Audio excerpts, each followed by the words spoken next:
Assalamualaikum warahmatullahi wabarakatuh. Jurnal Kotim hari ini kembali menjumpai Anda untuk mengabarkan ragam informasi Sampit Kabupaten Kota Waringin Timur. Bersama saya Muhammad Haikal, inilah Jurnal Kotim selengkapnya.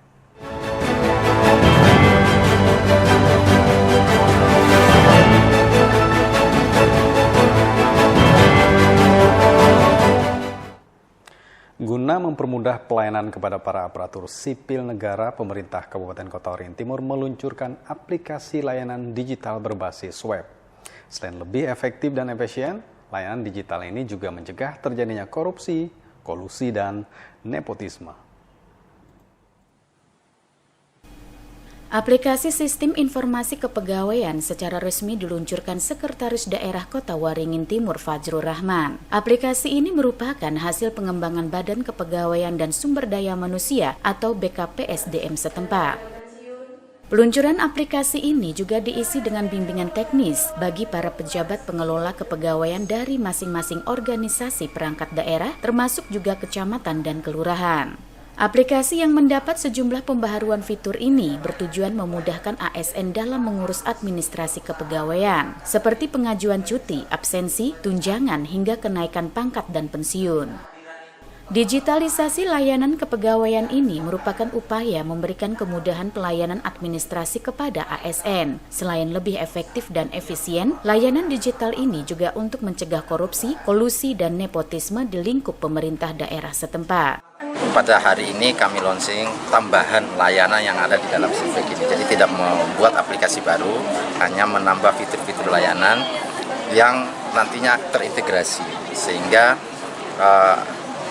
kami berharap layanan ini bisa lebih cepat, lebih efisien, dan efektif, kemudian akuntabel. Karena melalui sistem yang tidak bisa kita atur-atur di belakang meja, kira-kira begitu. Jadi dari sisi administrasi kepegawaian kami berusaha memberikan layanan terbaik yang nantinya bisa tadi meningkatkan kinerja teman-teman kami dan tentunya organisasi OPD di mana dia bertugas. Setelah diluncurkan, diharapkan aplikasi Sistem Informasi Kepegawaian Digital ini dapat segera diterapkan di seluruh organisasi perangkat daerah yang ada. Mashud Badarudin, Hayat TV. Sebanyak 29 tim berlaga dalam kejuaraan olahraga bola voli antar kampung atau Tarkam di Kabupaten Kota Waringin Timur.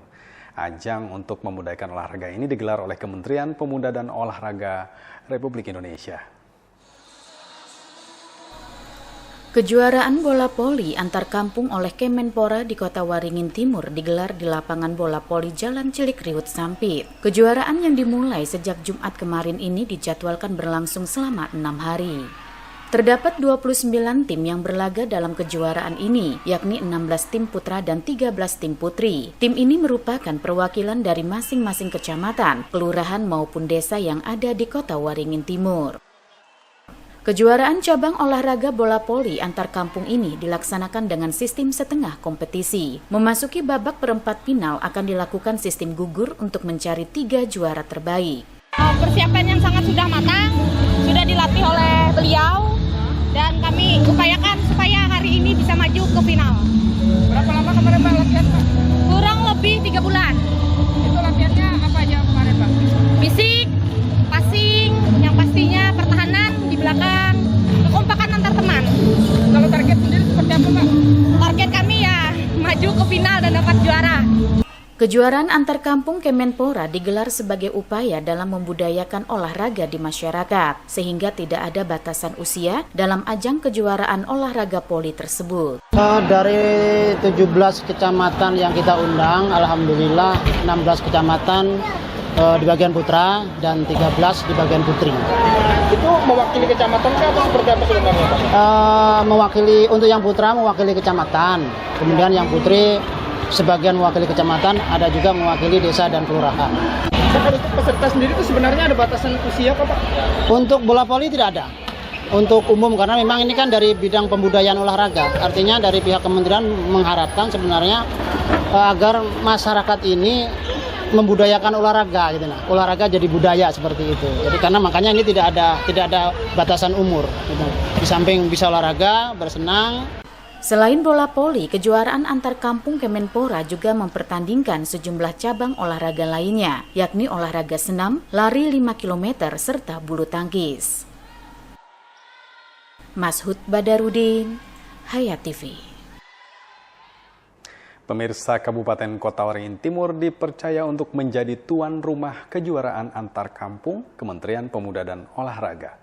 Kegiatan yang dibuka pada Jumat kemarin mempertandingkan 4 cabang olahraga. Untuk kali kedua, Kementerian Pemuda dan Olahraga menggelar kejuaraan antar kampung.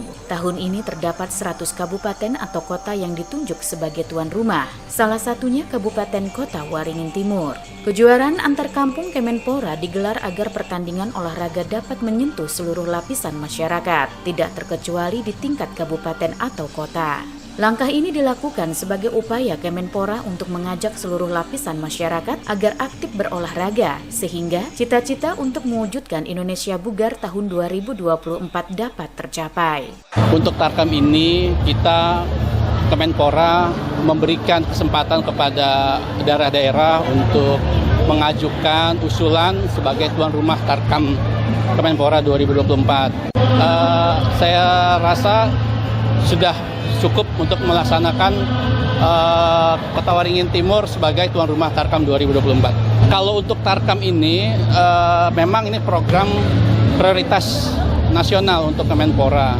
Namun untuk Tarkam ini sebenarnya untuk bagaimana kita mengajak masyarakat untuk aktif berolahraga,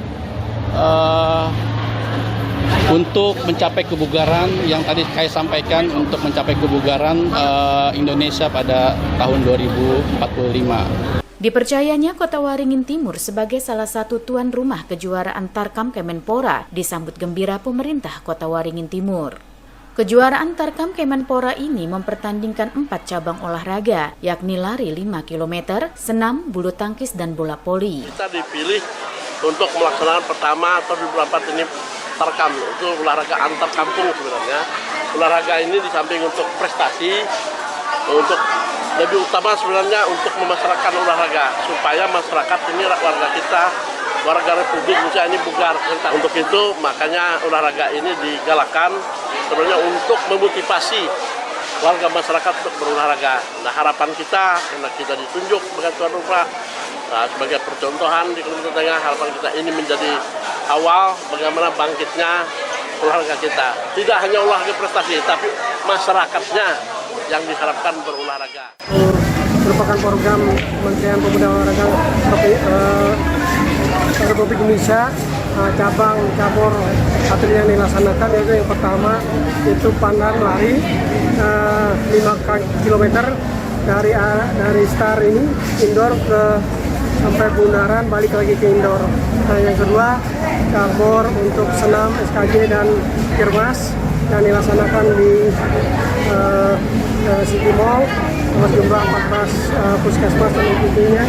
Kemudian yang ketiga bulu tangkis yang dilaksanakan di indoor Roman Gunung, dan yang keempat cabang voli yang dilaksanakan di indoor ini. Para atlet peserta kejuaraan antar kampung diminta tampil sebaik mungkin serta menjunjung tinggi sportivitas, sebab tidak menutup kemungkinan ajang ini akan memunculkan atlet berbakat yang dapat berlaga di tingkat nasional bahkan internasional. Mashud Badarudin, Hayat TV.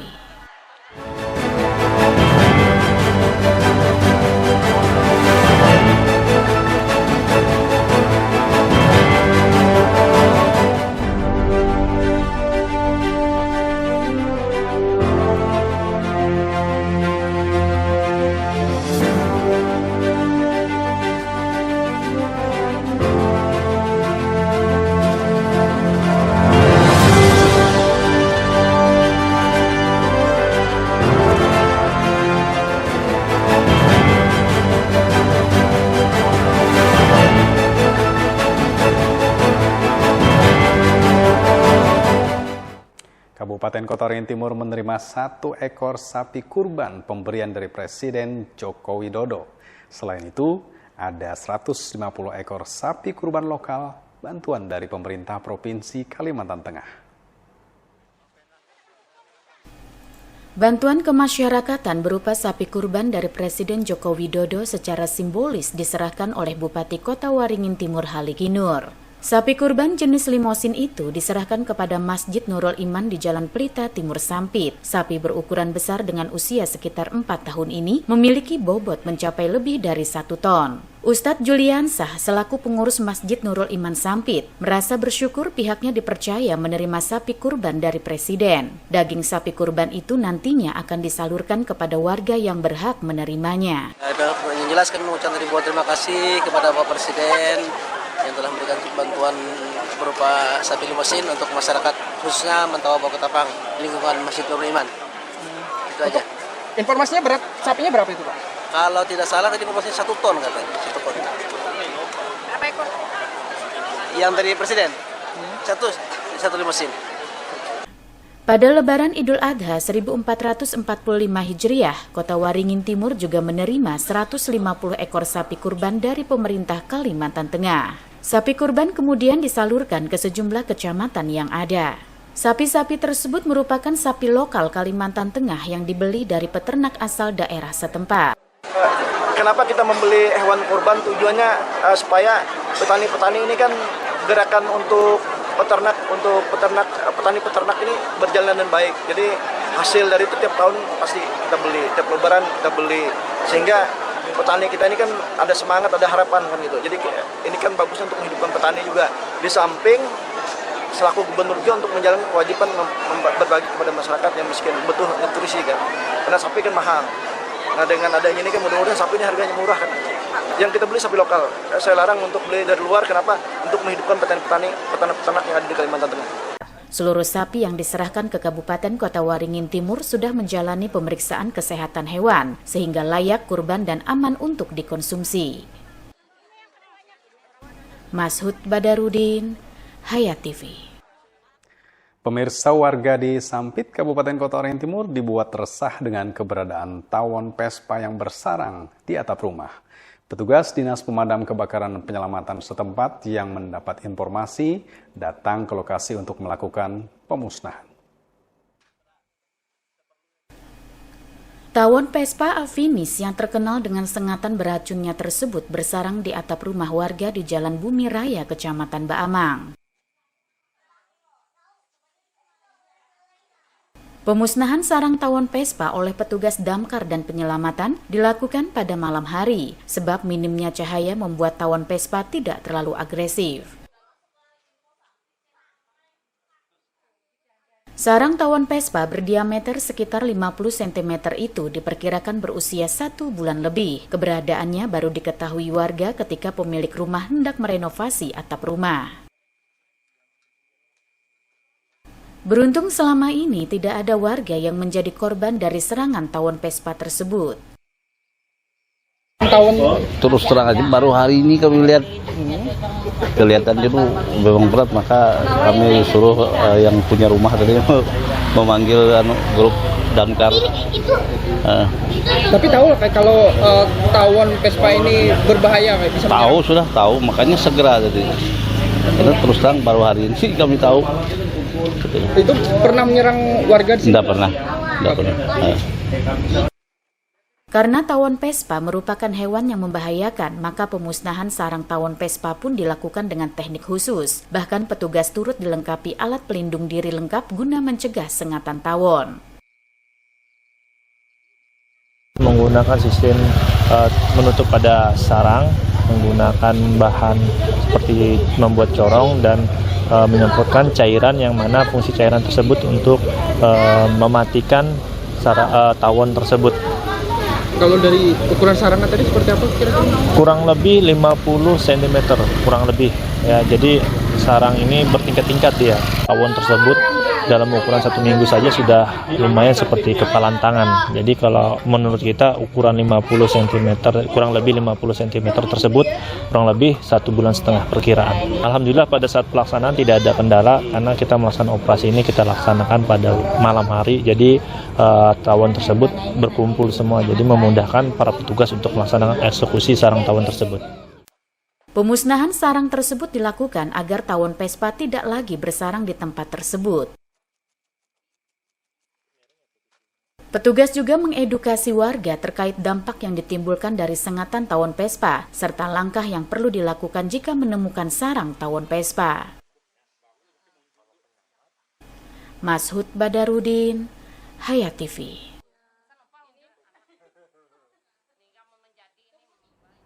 Ribuan warga di Sampit, Kabupaten Kota Waringin Timur rela berdesakan untuk bisa mendapatkan sembako gratis. Sembako berupa beras dan minyak goreng itu merupakan bantuan pemerintah Provinsi Kalimantan Tengah untuk menekan inflasi. Warga yang sudah menunggu sejak pagi hari langsung berkumpul di lokasi pembagian sembako. Mereka rela berdesak-desakan agar bisa mendapatkan paket sembako. Petugas bahkan sempat kewalahan menghadapi banyaknya warga yang saling dorong dalam mengantri paket sembako gratis. Penyaluran paket sembako berupa 5 kg beras serta 1 liter minyak goreng ini dilakukan di kawasan Islamic Center Sampit. Meski harus penuh perjuangan untuk mendapatkan paket sembako, namun warga merasa bersyukur, terlebih sembako yang awalnya harus ditebus dengan harga Rp20.000 saat itu digratiskan. Ya, lumayan juga. Lumayan gimana tadi, Bu? Ya, agak capek. Kakinya sakit. Nungguin. Desak-desakan juga tadi, Bu? Iya, desak-desakan di situ. Tadi sembakonya apa aja tadi, Bu? Beras sama itu minyak. Berapa harganya tadi, Bu? Enggak bayar, gratis. Gratis. Memang Gratis. dari awal gratis atau Gratis. Bayar enggak bayar sama sekali, memang gratis. Juga. Tapi karena seberapa santai aja, ada bapak ngebantu di muka. Bapak-bapak. Sembakonya apa tadi, Bu, yang di ini? Apa itu, Bu? Ini minyak. Sama apa, Bu? Sama beras. Berapa tadi, Bu, harganya, Bu? Gratis. Mau dibayar simpan aja, Bu, duitnya jarang gratis. Alhamdulillah. Bu, ini bagi Ibu sendiri sembako gratis ini membantu nggak, Bu? Membantu banget. Alhamdulillah. Penyaluran paket sembako oleh pemerintah Provinsi Kalimantan Tengah ini dilakukan serentak di 6 titik di Kota Waringin Timur dengan total sembako berjumlah 15.000 paket. Bantuan paket sembako gratis dilakukan untuk menekan inflasi di Kalimantan Tengah. Dengan turunnya inflasi, diharapkan daya beli masyarakat dapat meningkat.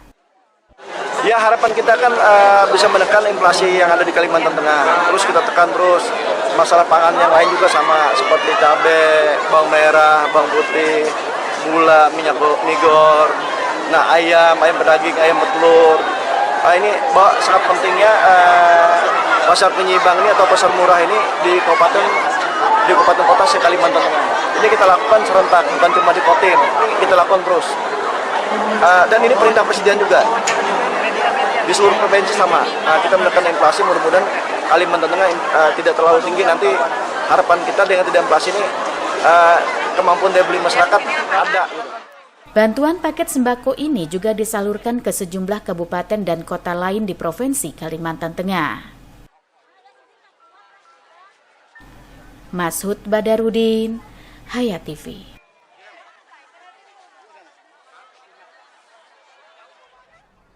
Sekian jumpa kita di Jurnal Kotim kali ini. Saya Muhammad Haikal dan kawan-kawan yang bertugas menyampaikan terima kasih atas perhatian Anda. Sampai ketemu lagi.